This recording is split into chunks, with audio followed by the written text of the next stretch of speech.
Inicialmente, inicialmente quería presentarles este espacio, se llama Espacios de Reflexión y como su nombre lo dice, es un espacio en el que no hay verdades, menos en el tema que estamos tratando sobre la muerte, no hay verdades absolutas, hay percepciones de cada uno de nosotros y hay compartires valiosísimos de cada uno. Y como espacio de reflexión, nosotros no se concluye nada, se invita a que entre todos vayamos construyendo un mayor nivel de percepción. Buenas noches, Marianí. Buenas noches, dama. Un gran gusto. Hola, Marianí. Saludarla, Mucho saludarla gusto. desde muy lejos. Angelita, buenas noches. Buenas noches, ¿cómo estás? Entonces, tenemos la metodología que ese año, estos 3 últimos años, hemos tomado un solo tema durante todo el año y lo hemos ido desarrollando. El año pasado desarrollamos el tema del amor y los 12 rayos del amor. Y este año hemos venido trabajando, caminando en el descubrir todo lo que la muerte, al charlar con ella, nos está invitando a descubrir. Hoy particularmente tenemos, perdón, vamos a silenciar los micrófonos para todos y después de la presentación, los que tengan alguna inquietud, entonces por favor abrimos los micrófonos, levanta la mano para que podamos participar. Entonces hoy nos acompaña Rosalba Escudero de México, quien tiene un profundo conocimiento científico sobre la tanatología. Ella es médica, ha hecho una maestría en tanatología y también ha hecho un profundo estudio sobre la logoterapia. Entonces tenemos una persona que nos va a aportar todo su generoso conocimiento y todo su camino a través de lo que significan las muertes. Cuando hablamos de muerte pensamos en la muerte física, solamente cuando abandonamos este cuerpo, y ha sido todo un descubrimiento la cantidad de muertes que vivimos los seres humanos durante toda nuestra vida. Entonces, sin quitarle más tiempo a Rosalba, porque es quien nos va a compartir hoy, y agradeciéndote sobremanera tu compañía hoy. Entonces, quedamos contigo y con todo tu generoso conocimiento. Y mil gracias por estar con nosotros. Y gracias, Marta. Buenas tardes, México. Buenas noches, Sudamérica. No sé si profundo conocimiento, pero algo de conocimiento tengo. La idea es hacer una presentación de media hora y después abrir al diálogo entre todos, ¿no? De experiencias, inquietudes, aportaciones que todos podemos dar para todos nosotros. Voy a compartir la presentación.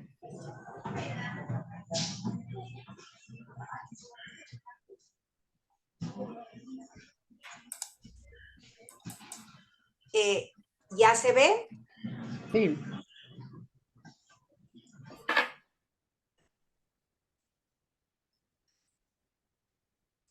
Bien.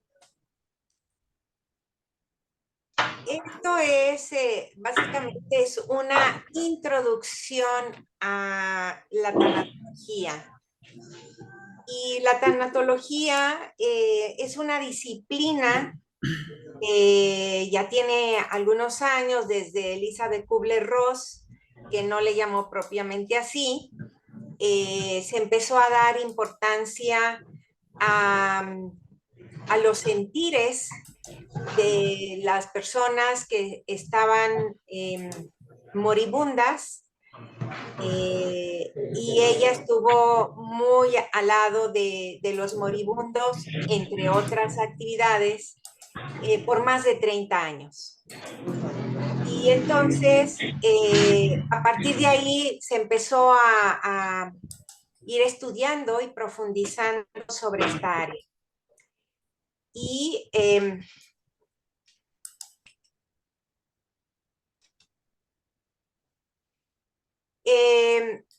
iniciamos mencionando que el término tanatología deriva del griego thanatos, muerte, y logos, estudio o tratado.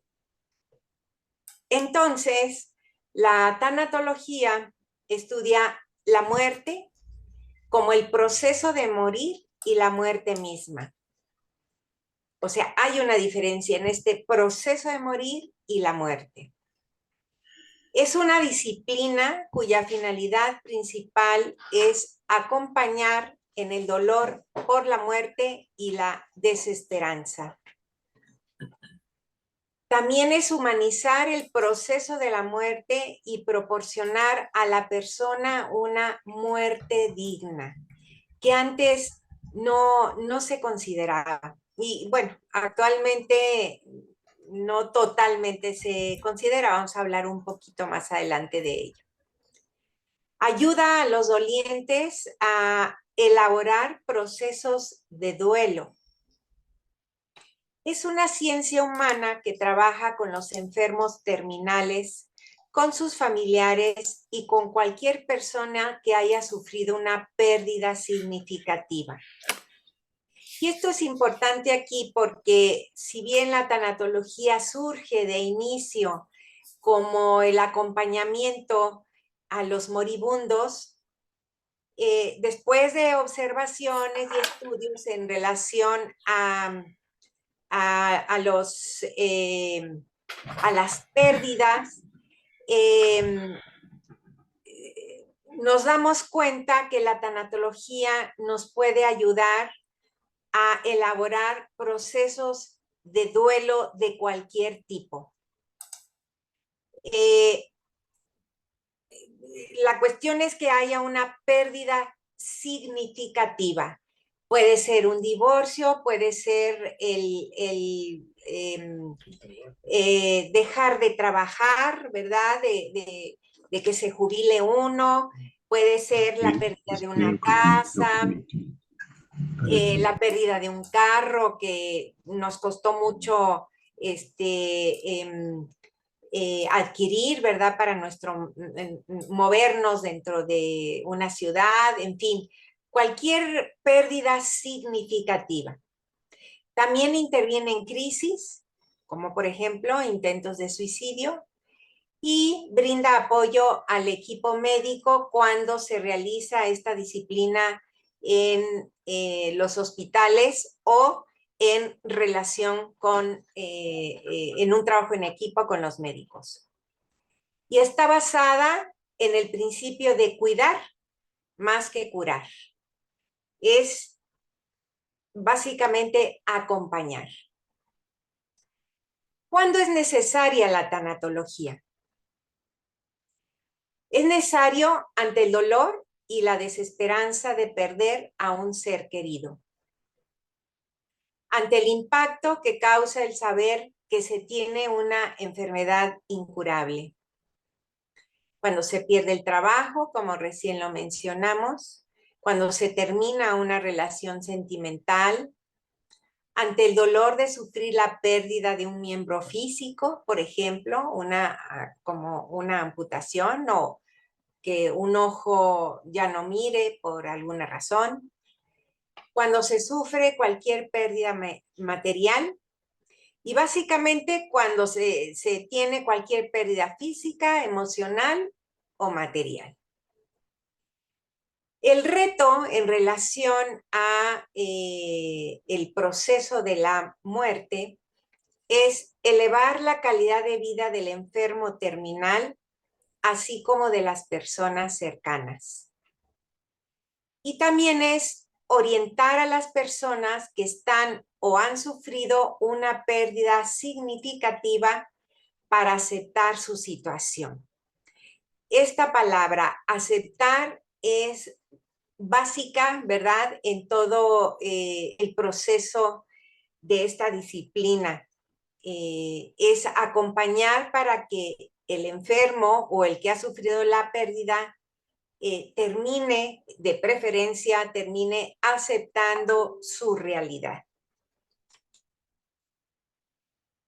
La muerte, siendo un hecho universal, es a la vez tan personal que de ella puede decirse que es el momento en que espiritualmente se condensa la vida humana. ¿Por qué dice esto Ángel Ganivet, que es escritor, ensayista y narrador español? Porque cuando uno tiene una pérdida, y ya sea de un ser querido o está en proceso de ser pérdida o pérdida material o pérdida emocional, uno se encuentra en cierta crisis. Y ahí es donde aflora algunas partes nuestras que muchas veces escondemos, porque se tiene la creencia de que hay que ser fuerte. Y no, en realidad hay que vivir la emoción que uno tenga, porque las emociones, somos seres emocionales y esa es la parte humana que tenemos todos, las emociones. Y como seres emocionales tenemos que vivir nuestras emociones, sobre todo cuando son emociones de dolor, para que no se queden dentro. Y conforme vayamos sacando esas emociones, no escondiéndolas, no tragándonoslas, es posible que vaya aflorando ese ser espiritual que está en cada uno de nosotros.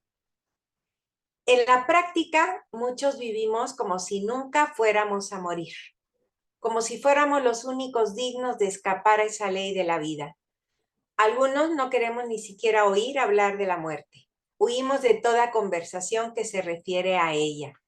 Sobre todo cuando uno es joven, pocas veces piensa en la muerte propia o en la muerte de algún ser querido, a menos que ya sea una persona mayor o esté en una enfermedad terminal o tenga alguna situación específica. Pero de no ser así, realmente ni siquiera nos acordamos de la muerte, que es un suceso que nos va a acontecer a todos, no sabemos cuándo, pero a todos nos va a acontecer. Y hay la creencia de que si hablamos de la muerte, la estamos llamando. Y nos quiere decir que, ay, a lo mejor ya me voy a morir, por eso estoy hablando de la muerte. Pero realmente lo que se evidencia aquí es el temor a lo desconocido. Más adelante vamos a tomar este punto.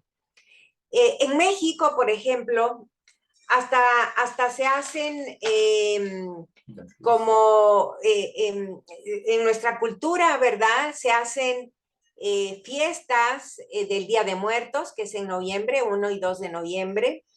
En algunos poblados que tienen todavía influencia prehispánica, hacen sus rituales, que son muy bonitos, o incluso hasta hacen fiestas, aprovechan para hacer fiestas los jóvenes del Día de Muertos, se disfrazan de calaveras, en fin. Incluso hacen rituales dentro del panteón en una provincia, por ejemplo, que se llama Michoacán. Ahí se hacen rituales dentro del panteón y en otras áreas también de México. Se hacen como especie de poemas, calaveritas se le llaman, donde aparentemente uno se ríe de la muerte, ¿no? Son calaveritas graciosas que llevan rima y aparentemente se tiene una amistad, digamos, ¿no? Con la muerte. Pero la verdad es que cuando ya se presenta una situación así o que ya alguien está en el proceso de morir, nos olvidamos de este estado amigable, digamos, de la muerte y nos invade el temor.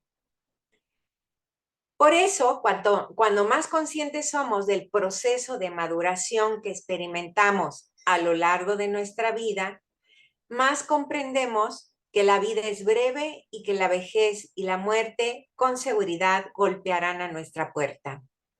Se dice que cada uno de nosotros muere según haya vivido.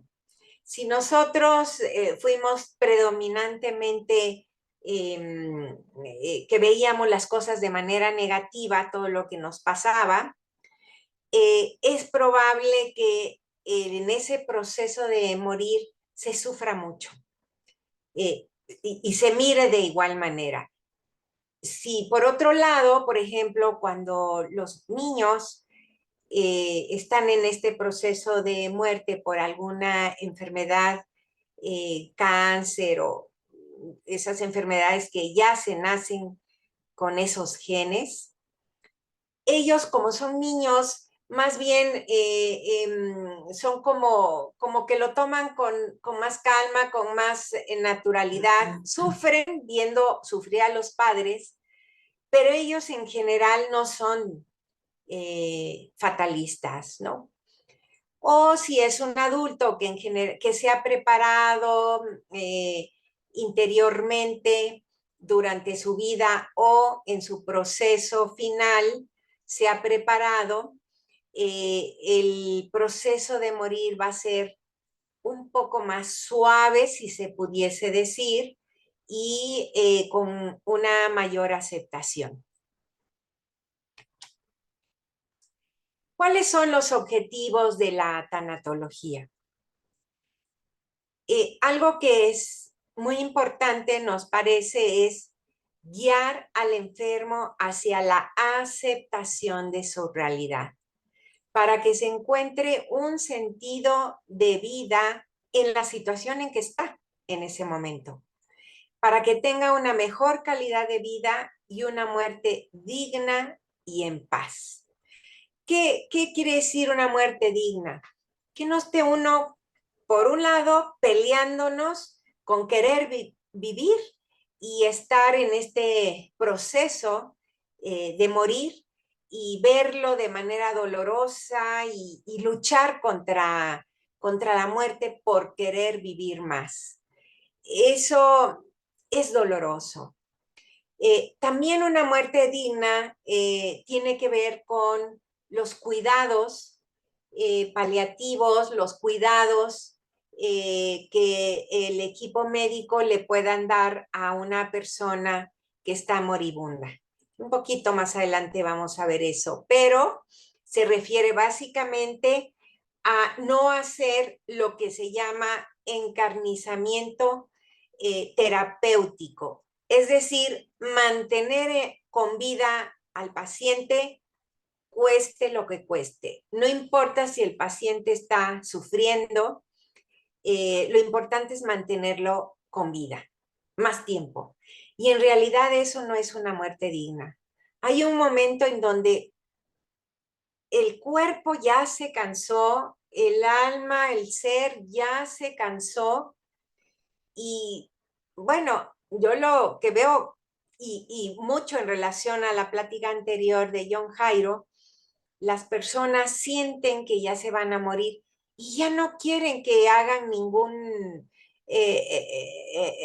ninguna actividad heroica, ¿no? Para mantenerlos Si ya no hay ninguna esperanza de que pueda mejorar, ¿para qué mantener con vida a la persona?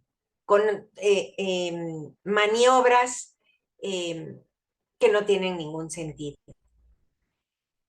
Otro objetivo es comprender el dolor ante la muerte y la desesperanza que ocasiona una pérdida en sus aspectos biopsicosocial y espiritual, cualquiera que sea la religión o credo.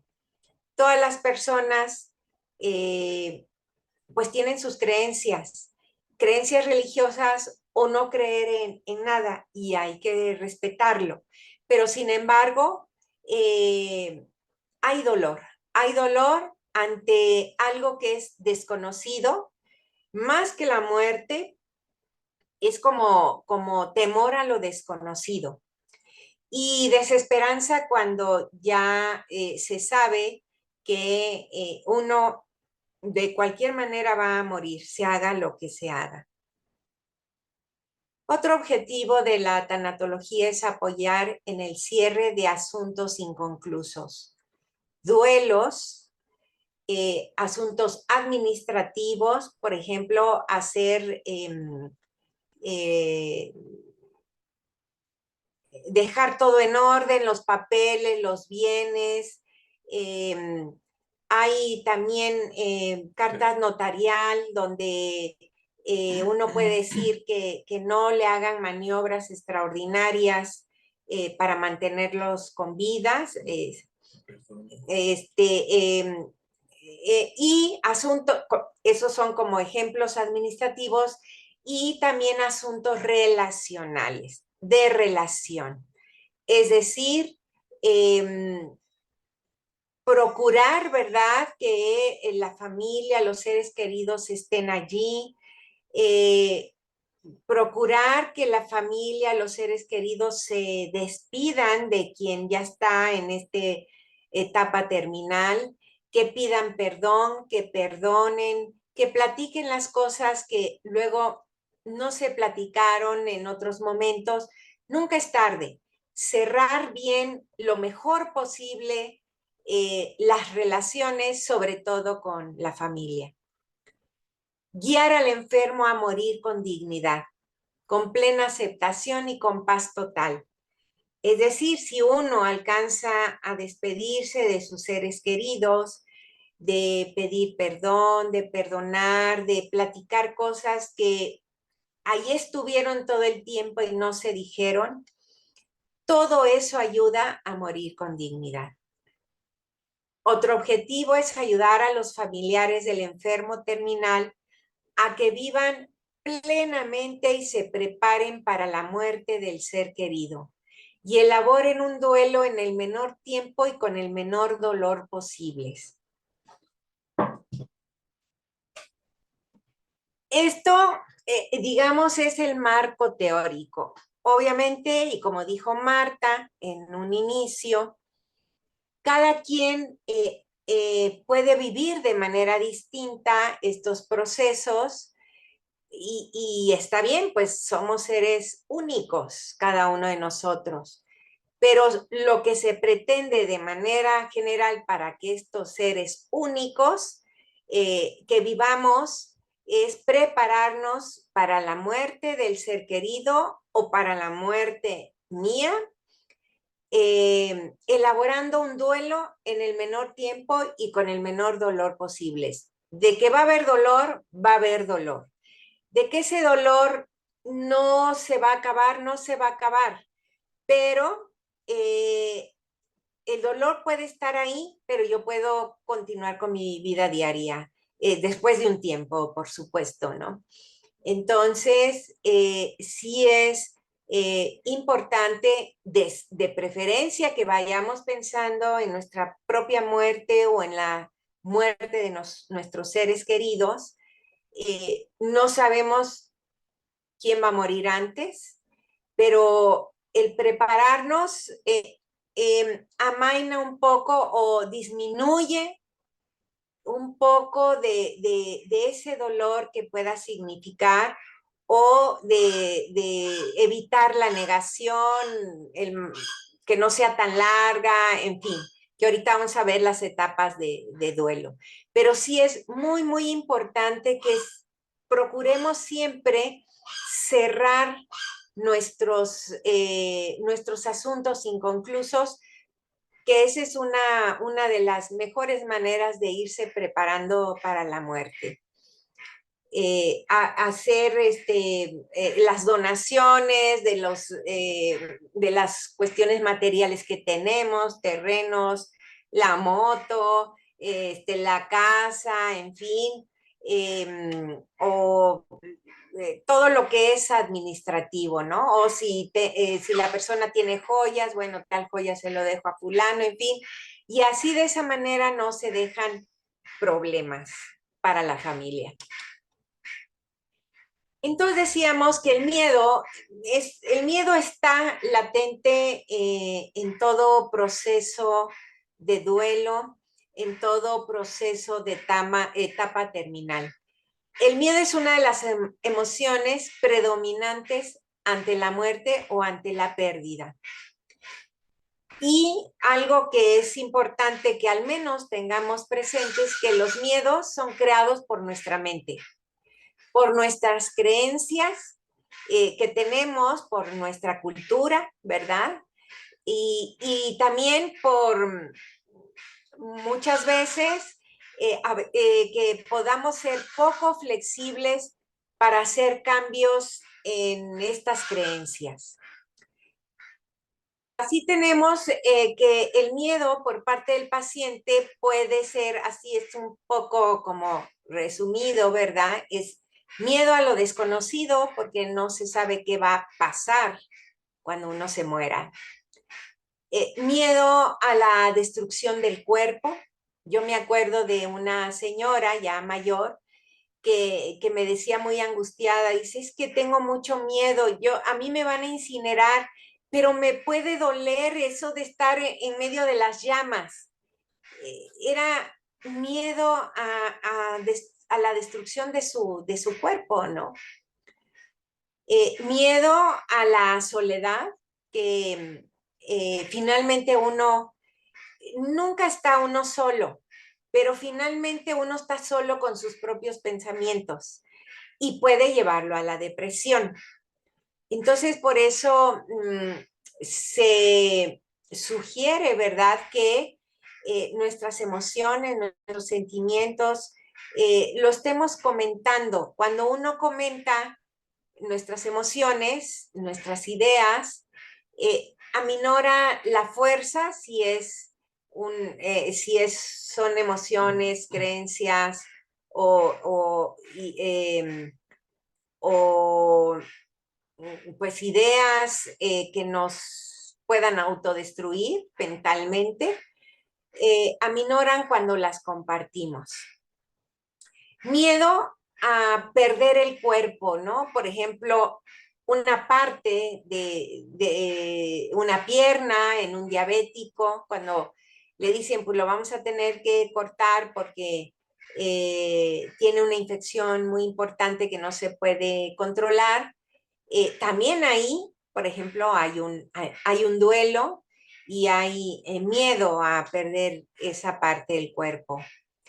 Miedo a perder el autocontrol. Es decir, el que uno diga, bueno, yo voy pues no sé, a tomar decisiones de cualquier índole, que a veces eso no es posible, por un lado, porque a lo mejor está en el hospital o está en su casa, y por otro, a lo mejor si no hay una buena relación con los parientes, a lo mejor no le hacen caso o no se ponen a comentar qué es lo mejor para las decisiones. Hay miedo al dolor y al sufrimiento. Pues sí, creo que a nadie nos gusta tener dolor. Y a veces se muere con dolor, a veces se logra controlar, a veces no se tiene en las muertes súbitas, son otro tipo de dolores. Miedo a la pérdida de identidad. Muchas veces esto se da por la deshumanización del personal de salud, que a veces es por gran cantidad de pacientes en las instituciones, a veces es por falta de tiempo, que no se le dedica atención al paciente y no se le ve al paciente como una persona que está sufriendo. Miedo a que la vida haya carecido de significado. Y en realidad el significado nosotros se lo damos y se lo podemos dar en cada momento de nuestra vida. Si estamos en etapa terminal, podemos darle un significado a ese momento. Vaya, claro que se requiere de un trabajo interior previo. Y a veces, cuando ya se está a punto de morir, como que uno crece interiormente y se da cuenta de algunas cosas. Nunca es tarde, aun sea el último minuto de la vida, nunca es tarde para darse cuenta. Y miedo a morir sin dignidad. Recuerdo que tenía un paciente que él era alcohólico, ya tenía su cirrosis del hígado por el alcoholismo, estaba divorciado, los hijos no lo querían, como consecuencia de pues, lo que había sucedido en su juventud, y vivía solo en un cuarto pequeño, muy chiquito, y estaba todo hinchado de sus piernas y sus úlceras. Sufría mucho ese señor y me decía, es que yo no sé por qué no me quiere mi familia. O sea, no, es un mecanismo de defensa para no darse cuenta de la responsabilidad que uno tiene de las decisiones que uno ha tomado. Y yo le pregunté que cuál era su mayor miedo y me dijo, mi mayor miedo es a morir solo.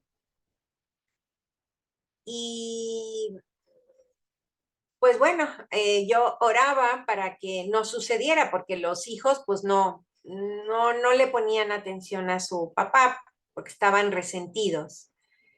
Eh, em, Me fui de vacación y de regreso me avisaron de que había fallecido y lo primero que pregunté es, ¿dónde falleció? Y dijo, falleció en su casa y estaba su hijo. Bueno, al menos en el último minuto de su vida pudo concretar algo, pudo haber estado con su hijo, en brazos de su hijo, y posiblemente haberle dicho que lo amaba. El miedo de los familiares, entre otros, es, por ejemplo, a perder al ser querido. Si alguno de nosotros hemos perdido, hemos tenido algún duelo, pues esto lo entenderemos bastante bien. Al sufrimiento del ser querido y no poderlo ayudar, a no poder estar cerca de él o de ella, ¿verdad? Porque a veces la vida nos va llevando por rumbos diferentes y hasta en diferentes países se pueden estar. A no tener esperanzas. La desesperanza es un sentimiento de vacío. Es fuerte este sentimiento. Hay miedo de no hacer o decir lo correcto.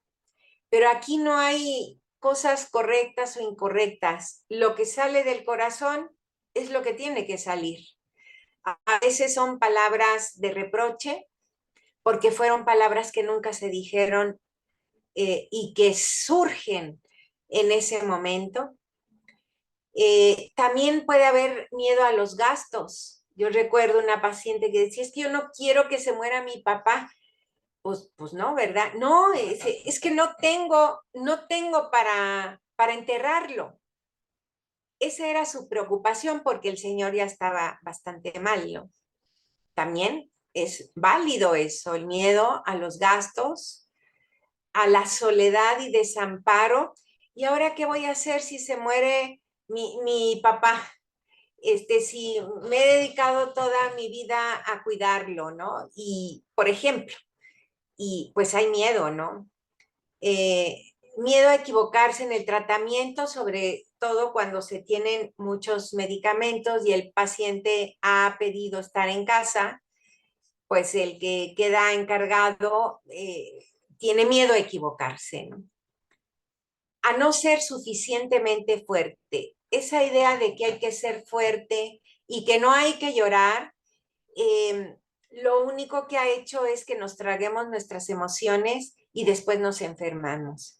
Si uno tiene ganas de llorar, hay que llorar. Y puede uno llorar junto con el enfermo o llorar a mares, ¿verdad? Si ya la persona se murió. No importa, eso no significa que sea o no sea fuerte. ¿Quién dice que hay que ser fuerte? ¿Qué es ser fuerte? Son creencias, solamente son creencias.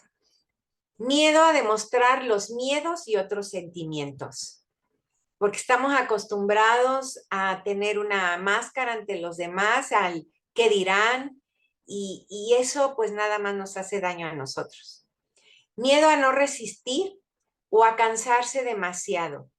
Justamente ayer platicaba con una señora, fui al seguro por los medicamentos de mi mamá y mi abuelita, y estaba platicando con una señora que decía, es que ya no aguanto, me toca cuidar a mi mamá, mis hermanos no hacen nada, mi mamá solamente a mí me está exigiendo y ya no aguanto, me caí, me fracturé y aún con mi férula, mi mamá me sigue exigiendo, ya no aguanto.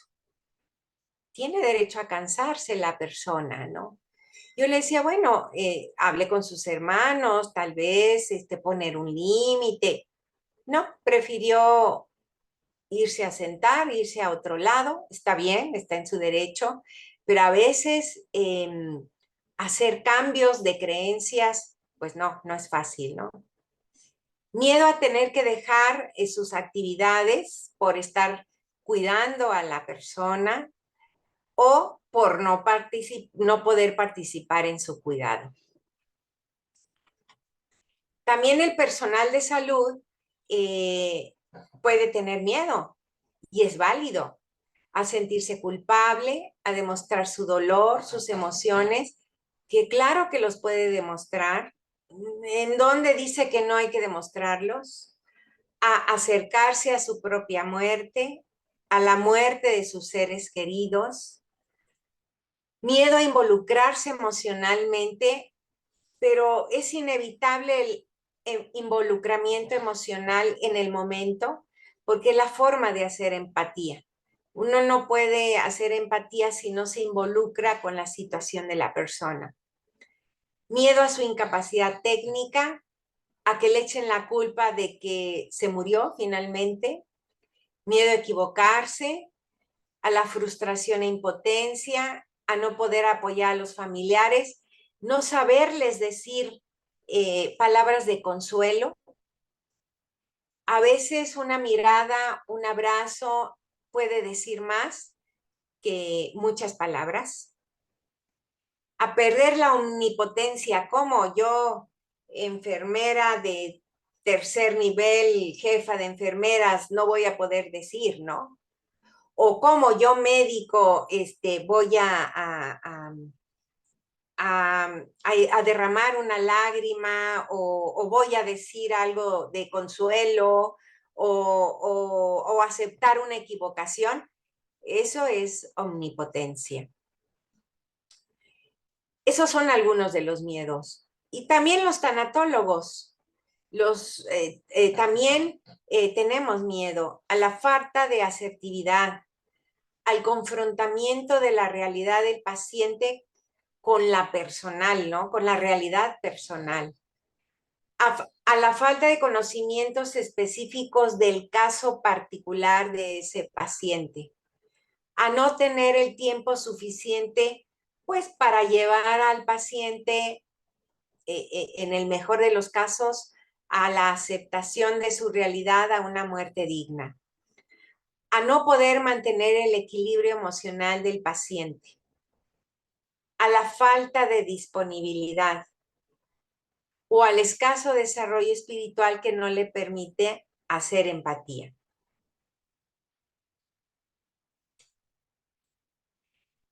Y aquí tenemos 4 etapas de duelo.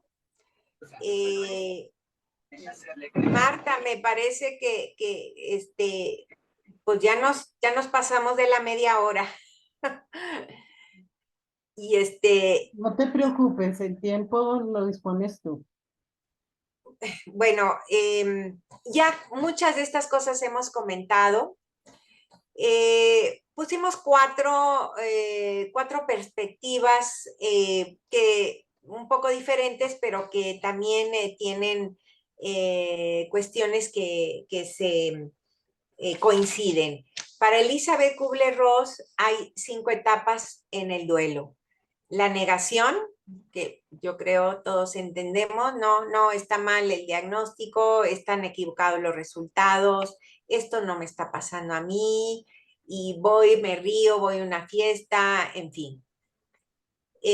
Otra etapa de rabia o irritabilidad, ¿verdad? De enojo.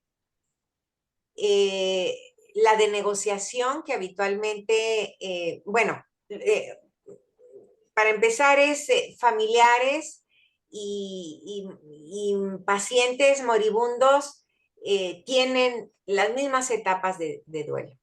Entonces, la negociación habitualmente es del paciente, de la persona que está en etapa terminal o enferma de algo incurable.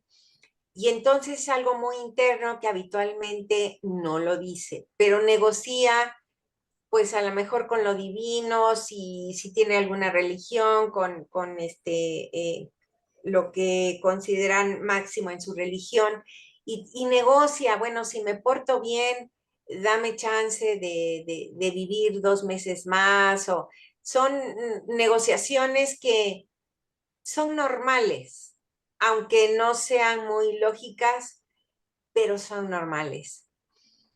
Y conforme se va dando cuenta que nada funciona, viene una etapa de tristeza y que puede llegar a la depresión, y después de esa etapa, la aceptación pacífica. Todas estas etapas no son una tras la otra, sino puede uno empezar con con una rabia, por ejemplo, y luego venga la negación, la tristeza vuelve otra vez a la rabia, en fin, no es lineal. Las etapas de duelo no son lineales. Según la enfermera Gloria Francis, que ella, una persona muy humana que estaba muy en contacto con los enfermos terminales, define también 5 etapas: la de negación, la de ansiedad por miedo al futuro, la de regresión, busca de la tranquilidad del pasado, que vendría siendo como como la negociación, la depresión, que es el momento más doloroso, que se da cuenta que se haga lo que se haga, la realidad sigue siendo la misma, y la aceptación realista.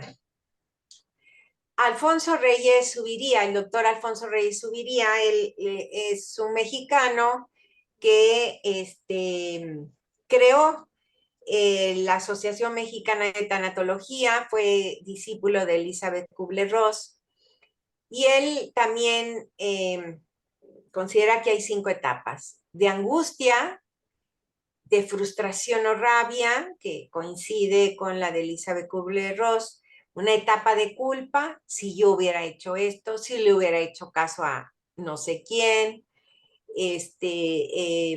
esto me pasa por no haber sido una buena madre o una buena hija, en fin. Luego la etapa de depresión, que coinciden los 3, y de aceptación. Para Carl Nix Wonger, que es un pastor protestante, también humanista y muy empático con las personas enfermas y en etapas terminales, él considera que hay 6 etapas. El shock, que puede ser la negación, o el pánico, que puede ser una negación reprimida. Una emoción sana, que puede ser de catarsis o rabia. Y una insana, que es la depresión, culpa y vergüenza por la falta de catarsis, se traga todo. La de negociación, que es un regateo habitualmente con lo divino, de manera sana, pero también puede hacerse una negociación que no es conveniente para uno, se traiciona y se da por vencido y ya entra a la desesperanza.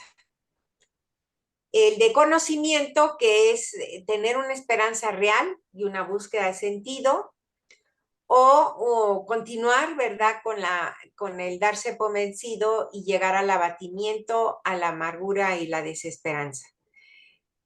Una etapa de compromiso, que es de aceptación La o teoría española, pero hay diferencia. la leña dura más. O resignación, que es diferente. La aceptación es un estado activo interior y la resignación es pasivo. Bueno, pues ya ni modo, yo no puedo hacer nada, y entonces lleva esto a la depresión. Y el cumplimiento, que es la realización de toda la etapa de duelo de manera sana, o quedarse en la soledad, el abandono y el desamparo. ¿Cómo acompañar a alguien que transita pérdidas? Entonces, tener un poco en cuenta los siguientes puntos. Si empujo, se caerá. Si grito para que me escuche, no hablará. Si abrazo todo el tiempo, se asfixiará. Si digo cosas para calmar su dolor, se alejará. Si minimizo su dolor, rechazará toda ayuda. Lo que quiere decir que ayudar muchas veces depende de nuestras, bueno, muchas veces, la mayoría de las veces depende de nuestras creencias. Creemos que ayudar es darle todo a la persona, ¿no? Como sobreproteger. Y así le cortamos alas para que sea resiliente y se entregue a la circunstancia en la cual está. Una idea que a mí me parece lindo, que el abrazo contenga, que la palabra llegue y que los silencios acompañen. El estar ahí con la persona, es lo que la persona quiere y necesita. Claro, si dice no quiero nada, bueno, está bien, hay que respetar, ¿no? Pero generalmente quieren compañía. Pueden no querer en el momento del enojo, de su etapa de duelo, de enojo. Y como un respeto hacia esa persona que está pasando por esa circunstancia difícil, como dándole la dignidad que merece a esa persona, preguntar, ¿en qué puedo acompañarte? ¿O estoy aquí para acompañarte? Evitar decirlo comprendo si uno no ha vivido la situación. No intentar buscar justificación a la pérdida. No empeñarse en tranquilizar o animar. No quitar importancia a lo que ocurre. Evitar frases como el tiempo todo lo cura, podría haber sido peor, etc. Esto fue sacado de este libro, De la pérdida a la esperanza, con la luz de la logoterapia.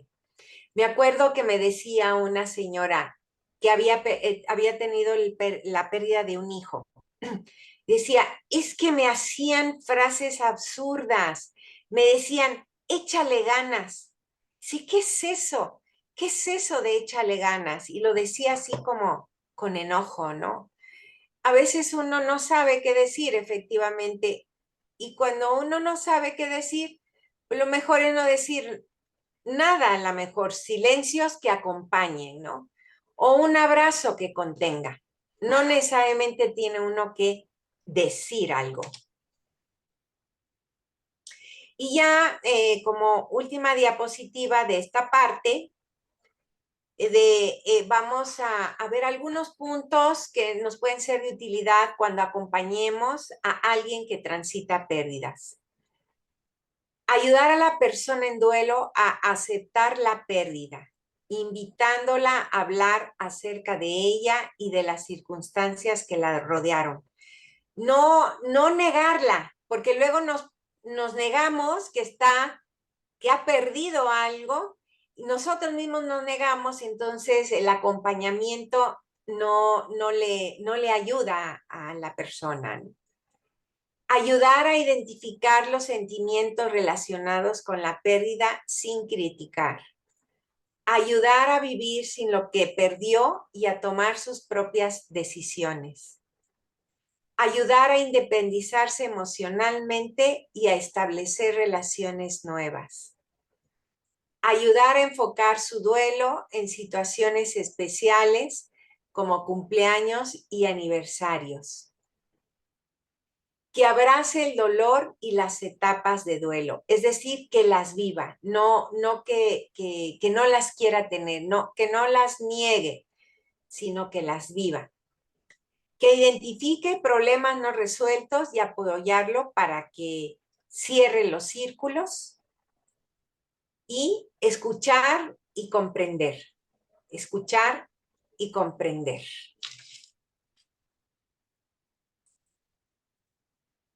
Bueno, hasta ahí sería esta primera plática. Y pues ahora es todo suyo los micrófonos. Muchas gracias, Rosalba. Entonces abrimos los micrófonos para quien quiera preguntar o compartir su experiencia.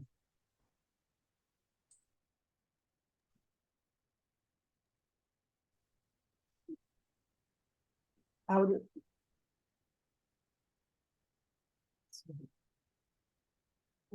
Rosalba quería abrir con una pregunta. Cuando siempre me han quitado el hecho de cuando los rituales, por ejemplo, lo que tú dices en México, de que se tiene como una cercanía con la muerte en ritual. ¿Tiene alguna transformación como en las personas frente a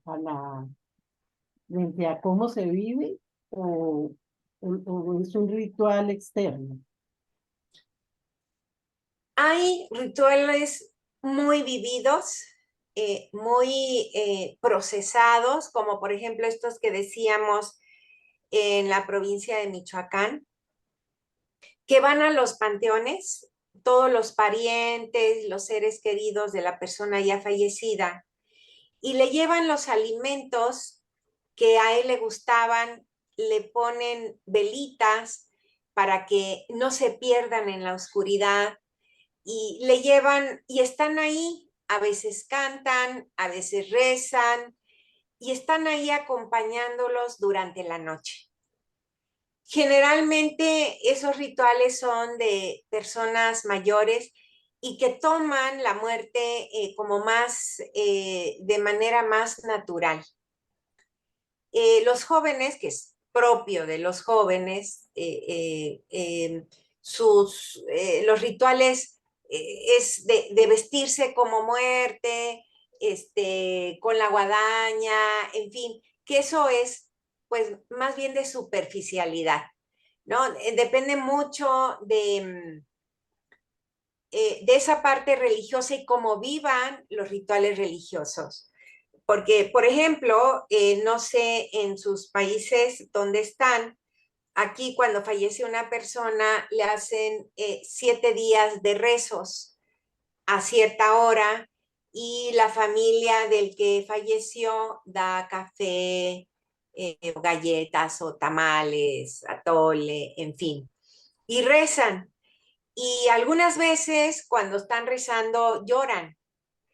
Y son 7 días. 9 días, sí, perdón, 9 días. Y luego terminan con una misa si es católico. Eso en realidad nos va preparando para la aceptación de esa realidad, porque estamos ahí con la foto de la persona que se murió, con las flores que se le llevaron cuando se le rezó recién muerto antes de enterrarlo o incinerarlo. Y entonces está uno viviendo eso y eso va ayudando al proceso de aceptación de los familiares y amigos. O sea, hay algunos que sí, por supuesto que ayudan, ¿no? Ayudan. Los judíos también tienen sus rituales, en fin, en todas las religiones lo tienen los hinduistas, ¿verdad? Que le ponen una manta especial y lo llevan en maderas, como en una cama de raíces y de maderas, al río, y le prenden fuego y se va la persona incinerándose, y los parientes van siguiendo a la persona que ya falleció y va entre llamas. Todos esos rituales ayudan al momento. Cuando yo decía que no preparaban, era previo a, le seguimos teniendo miedo a la muerte, no queremos hablar de ella, en fin. Pero los rituales, cuando ya falleció la persona, siempre nos ayudan a la aceptación, a prepararnos para la aceptación. No sé si se amplió la duda o No, no, o no. no. Muchas gracias. Muchas gracias, Ricardo.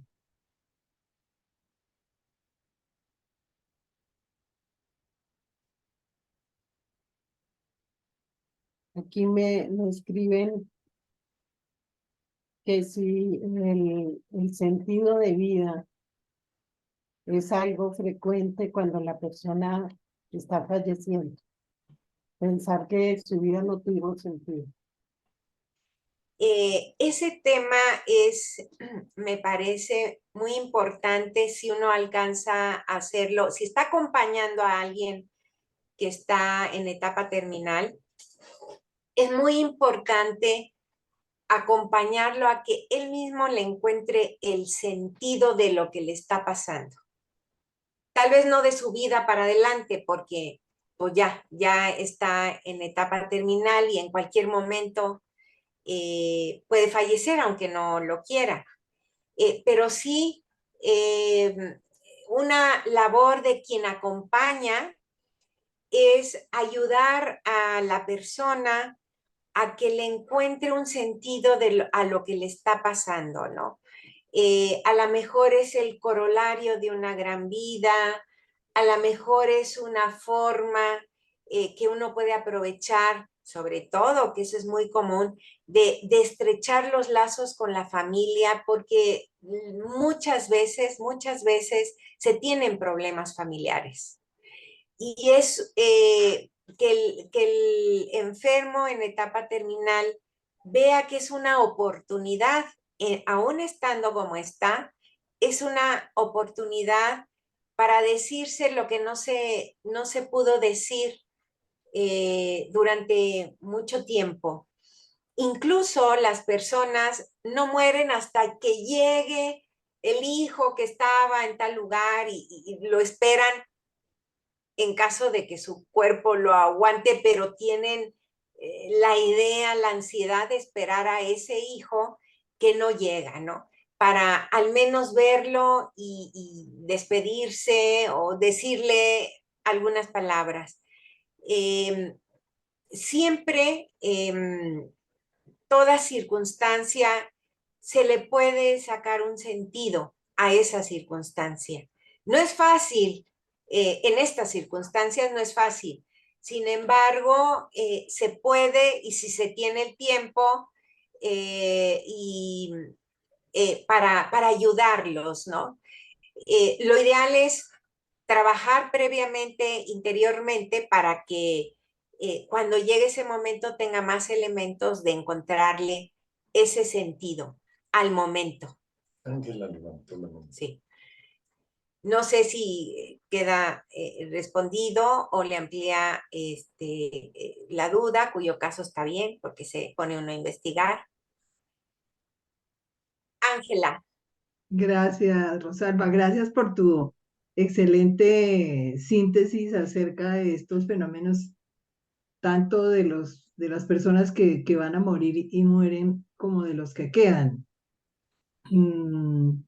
Es que me llama la atención comentar y preguntarte qué piensas de algunas ideas que he escuchado y leído recientemente y que me parece que cuestionan un poco la noción de duelo que se ha impuesto después de Kubler-Ross, en el sentido de que hay especialmente una investigadora belga que se llama Vinciane Desprez, no sé si conozcas, que publicó un libro que además es muy interesante porque se llama A la salud de los muertos. Y una de las cosas, o lo que el fondo me parece que ella plantea, es un poco una pregunta que también asocio con la cultura mexicana alrededor de la muerte, y es, si yo entiendo bien, una idea que plantean, y es que una persona en realidad no muere, sino cuando ya nadie la recuerda. Eh, y que creo que es una idea que nos obliga a quienes somos un poco más racionales y muy basados en la evidencia, a aceptar que eh, puede haber personas que toda la vida que siguen conviviendo con el muerto internamente. Y creo que pues no es tan raro que la gente diga que interiormente lleva a esa persona fallecida, que esa persona fallecida es su apoyo, y pues en su, no sé, representación, imaginario, vivencia, esa persona sigue viva. Entonces me parece que eso como que nos llevaría a, a rehacer un poco la noción misma de duelo. No sé qué piensas. Sí, sí, efectivamente eso se dice en tanatología, ¿no? Que una persona no muere mientras se le recuerde, efectivamente. Eh, eh, por ejemplo, es que hay maneras distintas de recordar. Mi mamá quedó viuda hace 2 años y medio, falleció mi papá después de 63 años de casados. Eh, no lo dejaba, o sea, no lo soltaba, mi papá no se podía morir y fue un poco difícil. Pero en el transcurso de su duelo, yo estuve con ella, salía y platicábamos y demás. Me dijo algo que yo dije, qué bonito, porque dice, ahí tengo la foto de tu papá y yo platico con él, lo saludo en las mañanas, en las noches me despido y cuando tengo ganas de platicar voy y le platico a la foto. Le digo, ¿cómo se siente? Le pregunté, y dice, me siento bien. Dije, bueno, vamos a ver cómo evoluciona esto. Bueno, ella, como 8 meses después, hablaba de mi papá sin llorar. ¿Qué quería decir esto? Que había cerrado su círculo. No que lo olvidara, sino que había cerrado su círculo, su proceso de duelo. De repente volvemos a platicar de él y a veces se le llena un poquito los ojos de lágrimas, pero sigue su vida, es normal. No puede ser que, bueno, ya, aceptación y jamás vuelvo a pensar en él o echar una lágrima, no. Es parte de lo que sucede cuando uno ama a la persona, ¿no? Quiere a la persona. Ahorita nos recordaba, a ver, voy a ver aquí, Rosario, de aquí de México, se hizo una película de esta ritual de los muertos y de caricaturas preciosa que se llama Coco. Y efectivamente ahí como que lo van olvidando a la persona y se va deshaciendo en ese... efectivamente, Luis, se va deshaciendo los huesitos, ¿verdad? Porque representan al muerto con huesitos, se va deshaciendo porque lo van olvidando. Entonces, digamos, ese es el sentido del recordar. Ahora, que me da fuerza para seguir adelante.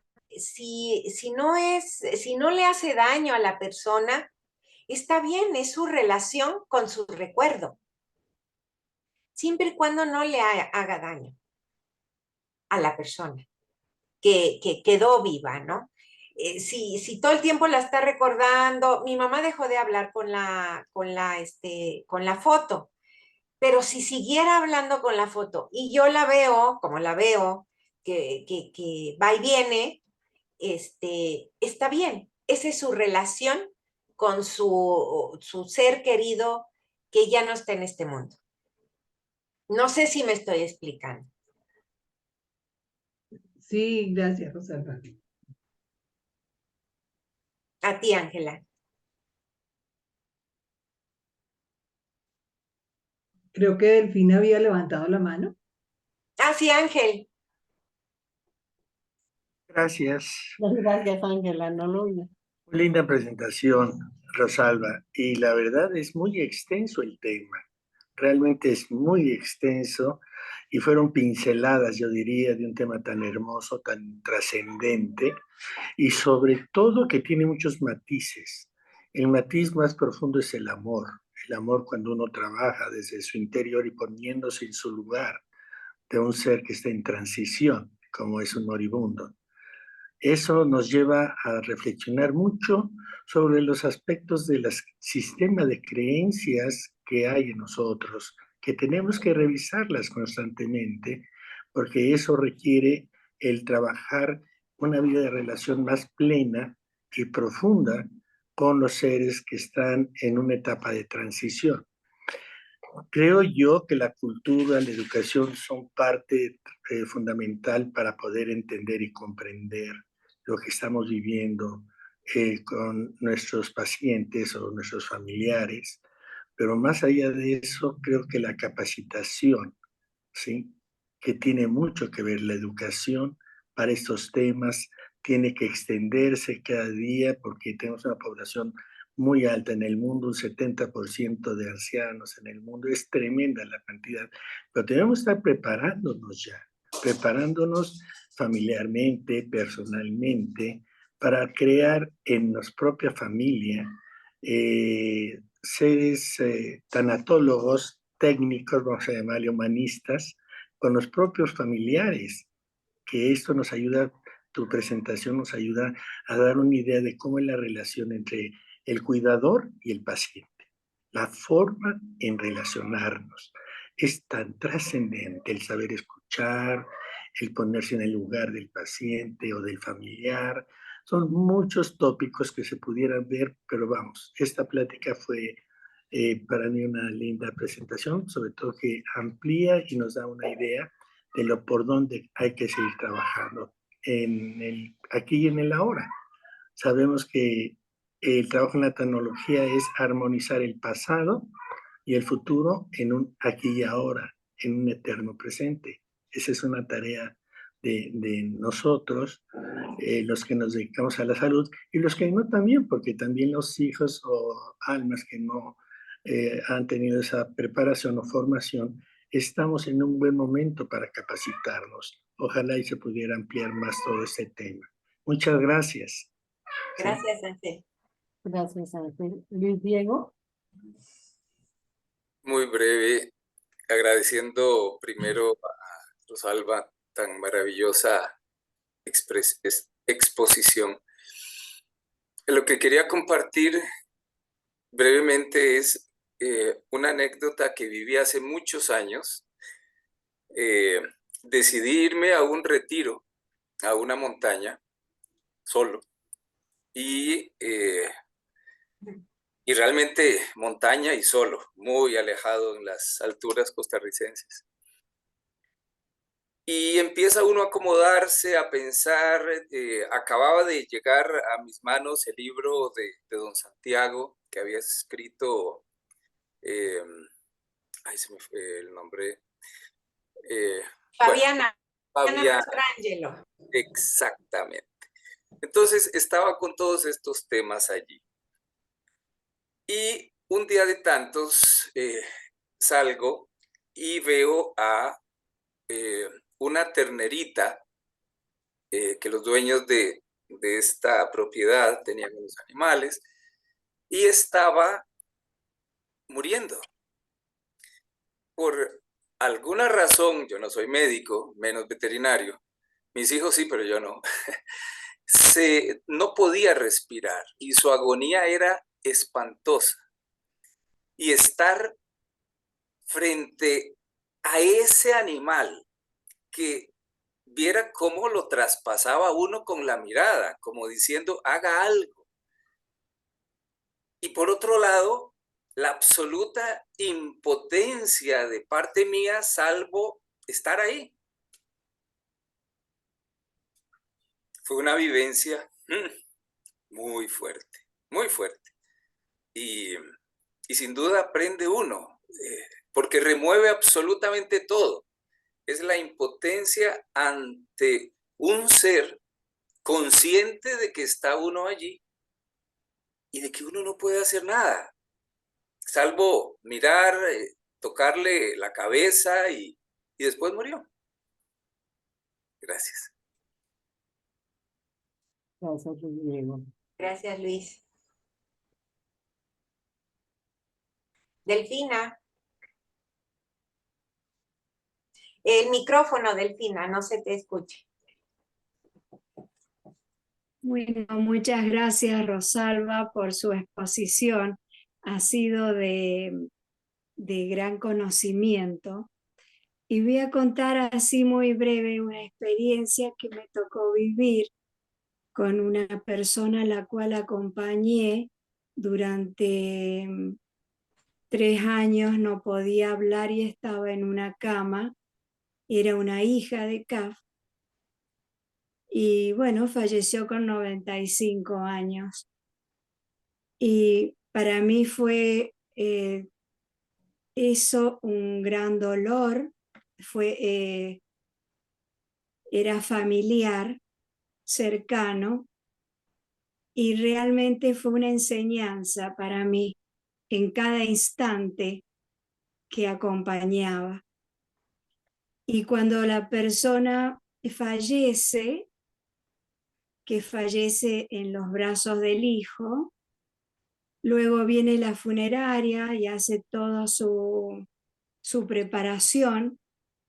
Yo ya había hecho oraciones, pero estaba en el living comedor cuando pasa el cajón, y por arriba del cajón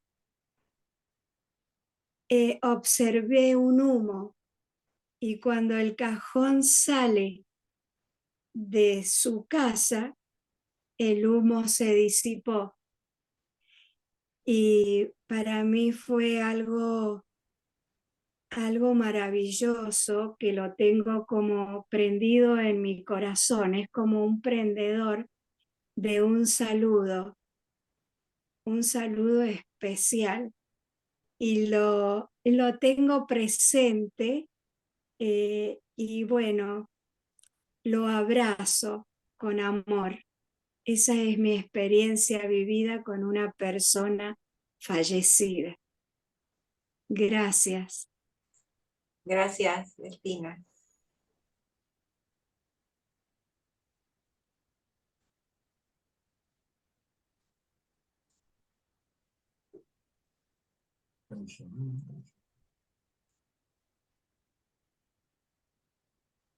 Y me escriben preguntando si acompañar es entrenarnos en el amor.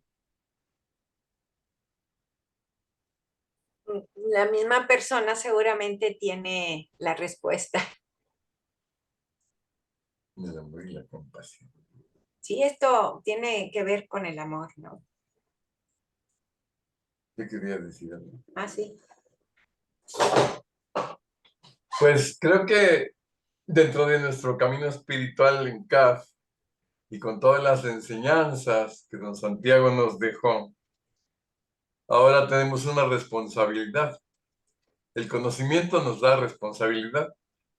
Entonces, ante los casos últimamente de mundiales de la pandemia y todo esto, nosotros como grupo de crecimiento espiritual casi tenemos la responsabilidad de aprender a saber acompañar, no ser realmente tan actólogos, pero aprender a estar ahí, acompañar y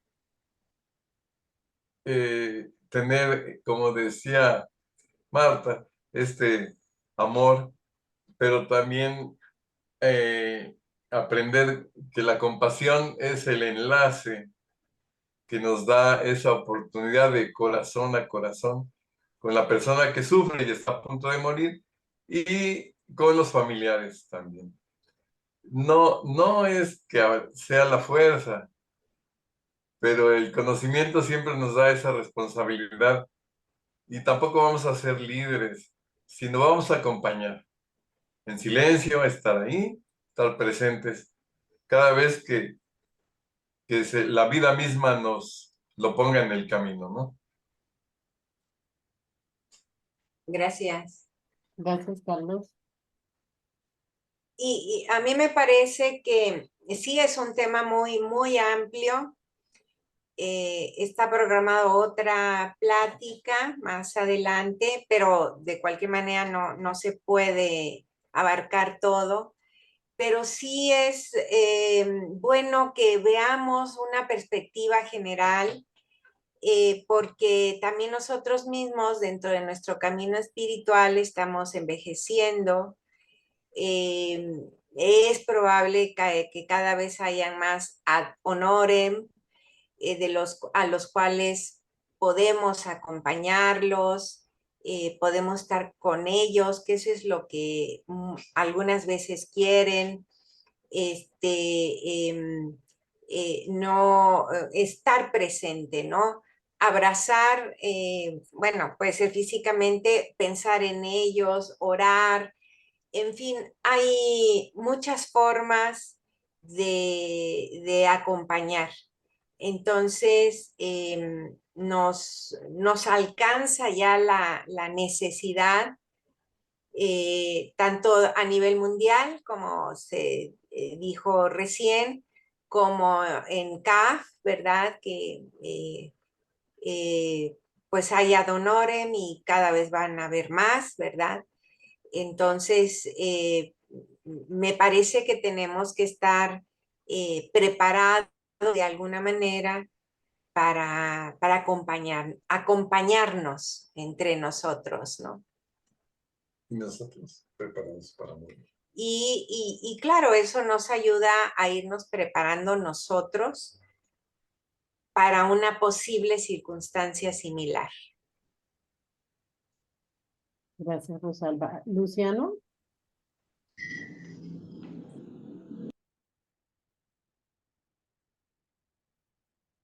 Bueno, muchas gracias. Realmente para meditar, pensar y prepararnos. En esa preparación, preguntaría yo que si sería necesario ir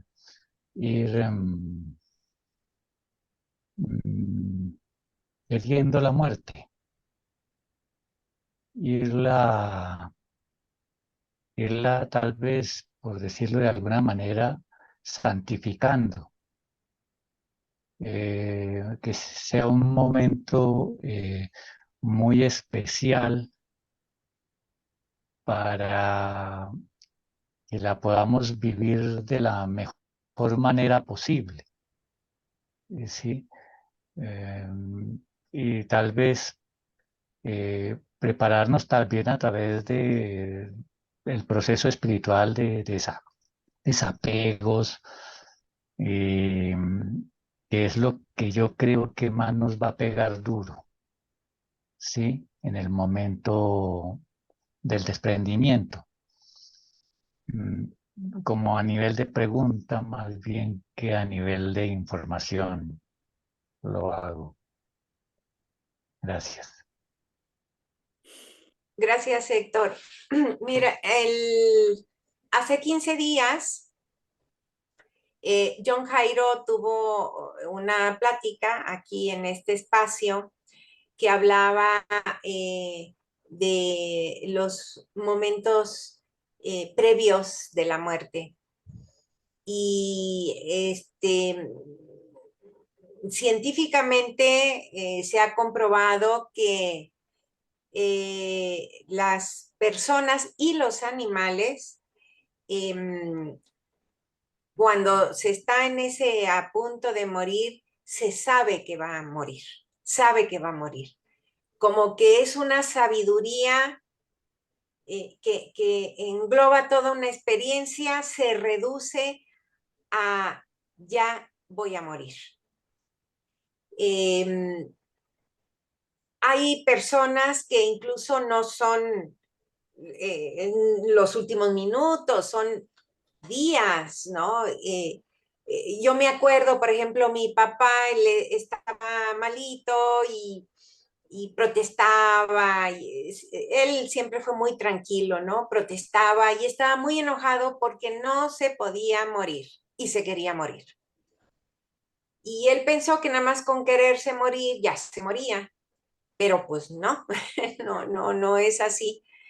Y duró X cantidad de tiempo, pero digamos, 3 últimos días, bueno, un ser humano no dura más de 3 días sin agua. 3 días antes dejó de tomar agua, ya no quería agua y ya no quería. Mi mamá le da, no mamá, déjelo, ya no quieres, porque ya no quiere, ¿no? Prepárese usted, le decía a mi mamá, prepárese, pida perdón, perdone, suéltelo, en fin, hablar con ella y ella le fue difícil, ¿no? Pero él que protestaba, porque había que hacerle curaciones y demás, se ponía enojado, en fin, como que se dio cuenta cuando ya iba a morir o se hizo en sintonía y 3 días así, acostadito, dejó de beber. No comía, pero se puede durar más tiempo no comiendo, pero no bebiendo no más de 3 días. Y dejó de beber un día y le digo, mamá, hay que prepararse, ya, hay que prepararse, estése ahí, no sé, como a usted lo sienta, ¿no? Y bueno, tuve el privilegio de que falleciera en mis brazos conmigo y yo pues ayudándole a dar ese paso, ¿no? Pero él, a lo que yo me refiero son esos 3 días que él se preparó. ¿Cómo? Fue él era ateo y no quería hablar del asunto, no hablábamos del asunto. Pero no sé qué pasaba en esos días que dejó de beber, pero no fallecía. Algo tuvo que haber pasado y seguro que él sabía que ya iba a fallecer. Viene esa...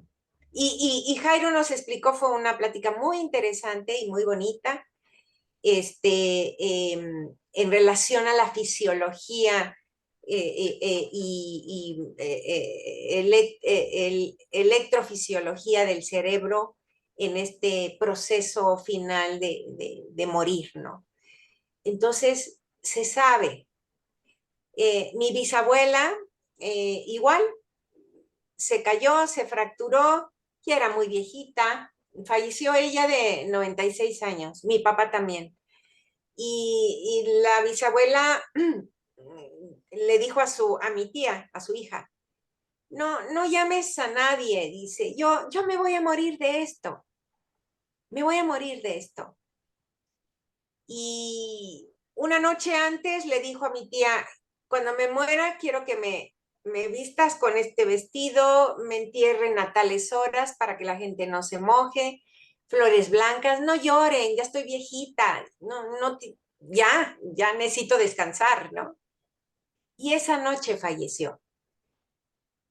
Entonces hay una sabiduría que se concentra, me parece, al final de la vida, siempre y cuando uno no esté luchando con la muerte. Ajá. Eso, cuando uno está luchando, pues no hay paz, ¿no? No hay aceptación. Rosario. Rosario. Rosario y luego María del Carmen, que había levantado la mano. Ah, muy bien. Hola, buenas noches, buenas tardes. Rosalba, una pregunta. ¿Cómo es el acompañamiento del duelo de la madre por la pérdida de los no natos? Ya sea que sea un aborto espontáneo o que se haya provocado por cualquier circunstancia médica, de salud, de lo que sea. Lo que yo me he encontrado es que es un proceso que se vive muy en solitario de las madres. Ni los más cercanos a veces se hace ese acompañamiento que tú mencionabas, 9 días de misas, de rosarios, ese ritual que nos lleva a la aceptación. ¿Cómo poder acompañar a esas mujeres? Efectivamente, un aborto, ya sea provocado o espontáneo, requiere de un duelo. Cuando es provocado, a veces ese duelo va acompañado de culpa y es importante que pues se trascienda porque finalmente fue una decisión con sus razones de la persona. No hay juicio acá, ¿no? Y justamente me parece que, así como tú lo mencionas, Rosario, generalmente las personas que tienen un aborto no expresan más que lloran y ya, eso es todo, ¿no? Y no sé, como no nació el baby, aparentemente, o nació muy pequeñito, ¿verdad? Aparentemente no existió, entre comillas, pero por supuesto que existió. Entonces, así justo como lo dijiste, se puede ayudar a la persona a hacer el ritual, a orientar que la familia haga el ritual si está en condiciones, si fue un aborto espontáneo, por ejemplo, si fue un aborto provocado, muchas veces esa persona es enjuiciada por las personas que están alrededor. Bueno, se puede hacer junto con ella ese proceso de duelo que pueden ser las oraciones, la velita, hacerlo, pero hacerlo, no nada más pensarlo, sino hacerlo. Si uno está cercano a la persona y no hay más, hacerlo entre dos, entre ella y la persona que acompaña, y que exprese sus sentimientos, que exprese sus emociones. Lo que estuvimos comentando, que yo sé que fue rápido, pero era así como dijo Ángel, un pincelazo, ¿verdad? Para tener una idea de pues todo lo que más o menos uno tiene que tomar en consideración y llevar el duelo como en cualquier otra pérdida. Tiene sus etapas de enojo, en fin, aquí le agregaríamos la de la culpa, porque pues tiene mucho que ver con las creencias y más con creencias religiosas, y hay que respetar todo eso, ¿no? No se trata de decir, bueno, no, es que eso no, hay que respetar. El acompañamiento sería de respeto, de que exprese sus emociones, sus sentimientos y de ser posible que se haga ese ritual que habitualmente se hace con las personas ya nacidas, ¿no? ¿Y qué tan importante es hablar de, por ejemplo, si hubo una pérdida y después hay un hijo, que es el segundo, el primero? ¿Qué tan importante es decir, tengo 4 hijos, me viven y uno trascendido, independientemente de que haya sido uno nato? ¿Se cuentan? ¿Ayuda al proceso de aceptación de duelo? ¿Es parte de la aceptación de la madre? Y conozca la existencia de ese ser que no llegó a término, por ejemplo, a nacer. Sí, siempre la verdad será lo mejor. Los hijos deben de saber que hubo un hermanito que no pudo nacer. Y que si ya tenía un nombre, que no le ponga ese nombre a otro hijo que vaya a nacer posteriormente, ¿no? ¿Qué Puede pasa? ser que hay un lío. Es muy complicado, pero Ese es otro tema. es otro tema. Sí. Es otro tema. Es Muy otro. bien, muchas gracias. No, de nada, Rosario, a ti. Gracias, Rosario. Con la Ya mano. para cerrar, María del Carmen. Buenas noches a todos. Mucho gusto. A la dama Rosalba y a todos ustedes les doy las gracias por esta plática que es muy interesante, pero me gustaría compartir una experiencia con ustedes. Es la siguiente. Esto ya tiene algunos años. El papá de mis hijos, como yo le llamo, porque estábamos separados muchísimos años antes, un día así como que vuelve y todo, pero bien, amigos, pero un día me dice, oh, quiero platicar contigo. Y le digo, sí, dime. Dice, es que quiero encargarte unas cosas cuando yo fallezca. Hasta donde yo sabía, definitivamente no tenía ninguna enfermedad, ¿no? Que le causara la muerte de inmediato. Entonces yo le contesté, bueno, si puedo, claro que sí lo haría. Pero le digo, ¿pero por qué tienes que hablar de esto? No, es que te quiero encargar algo. Dice, pero mío personal. Digo, sí. Dice, que en el momento que yo fallezca, tú seas la que tome las decisiones de qué hacer, si me entierran, si me incineran, lo que sea. Y le digo, no, eso es muy difícil porque pues no sabemos en dónde va a suceder y a lo mejor hay otras personas, él tenía otra familia, hay otras personas que estarán cerca de ti, entonces yo no puedo tomar decisiones, ¿no? De esa naturaleza. Y todavía me dice, no, voy a hacer una carta con el notario y te la voy a entregar. No le dio tiempo de hacerla y si la hizo, no lo supe. A los 15 días tuvo un accidente en el cual fallece. Entonces, eso a mí me dice que realmente, no sé, hay un sexto sentido, un presentimiento, el cual puede indicar que vas a fallecer pronto. Entonces, no sé si a todas las personas les pueda parecer, o sea, no sé si todas las personas pasen por ese presentimiento. Esa es una pregunta para la dama Rosalba. Muchas gracias. No sé si todas las personas pasen por ese presentimiento, pero de que hay personas que pasan por ese presentimiento, sí. Efectivamente, no es caso único, pues, ¿no? Pero no todas. Gracias. De nada, Mari Carmen. Bueno, no, el tiempo sí nos alcanzó. Sí. Ya nos alcanzó. Como ustedes habrán dado cuenta, es un tema absolutamente grande y por eso está programada otro encuentro después de que tengamos el encuentro con John Jairo en 15 días. Y bueno, nos vamos con hartos temas de reflexión. Muchas gracias a todos los que participaron y a Rosalba. Muchas gracias.